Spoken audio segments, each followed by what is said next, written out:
Baroque Syndrome is an interactive novel styled game that was released for the PlayStation back in the year 2000 and was a Japanese only exclusive on the platform. And this game is also a prequel to the popular Baroque RPG game that was released prior to it. Now this game is very different compared to the original game in the series, as that was an out and out RPG game where you can move around different environments, interact with different characters that played in more of like a first person style, very similar to the likes of Tecmo's Deception. It had a very similar visual style, but this game goes for more of a storybook interactive novel approach with loads of like 2D still images where characters do have the ability to interact with the storyline. So the only real interactions that you get with this game are primarily based off the text that is displayed on the screen. Now, me personally, I don't understand Japanese, and with the amount of games that I am playing from Japan, I'm going to have to eventually learn how to speak Japanese at some point. But the idea behind the game, from what I have been able to piece together from finding different articles online, is that the game is based around events preceding different types of murders, and the whole event is based prior to an apocalypse style event that pretty much destroys the world. So you play as a student, a Japanese character,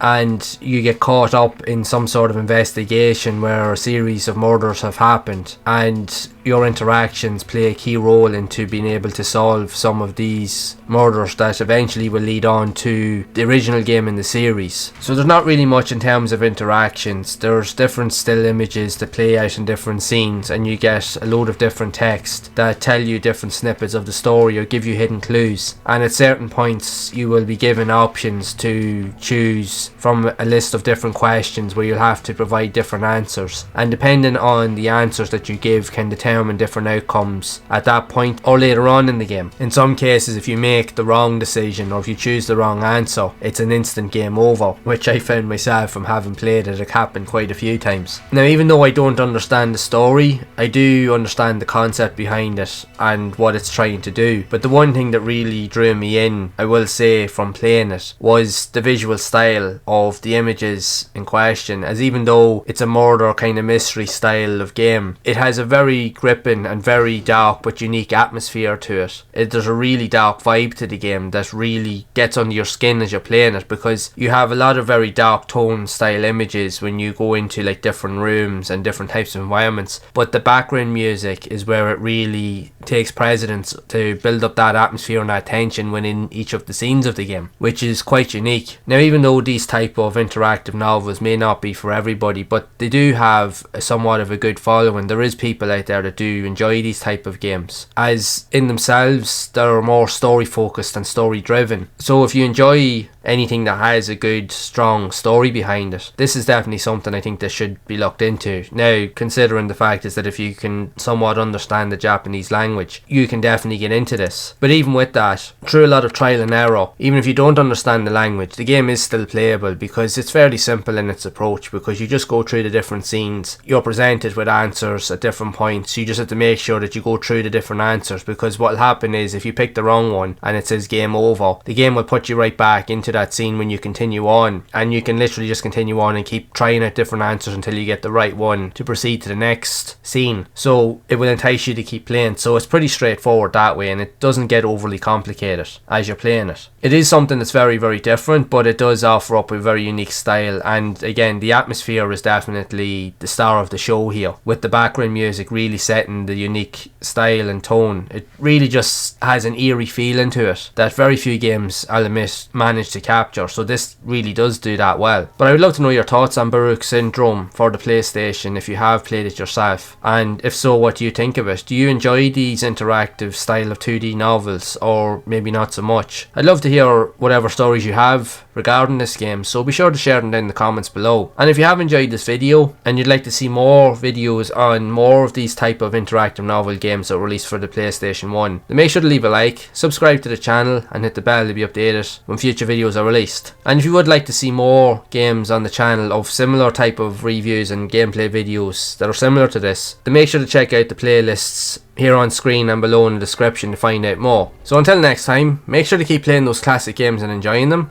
and keep those gaming memories alive.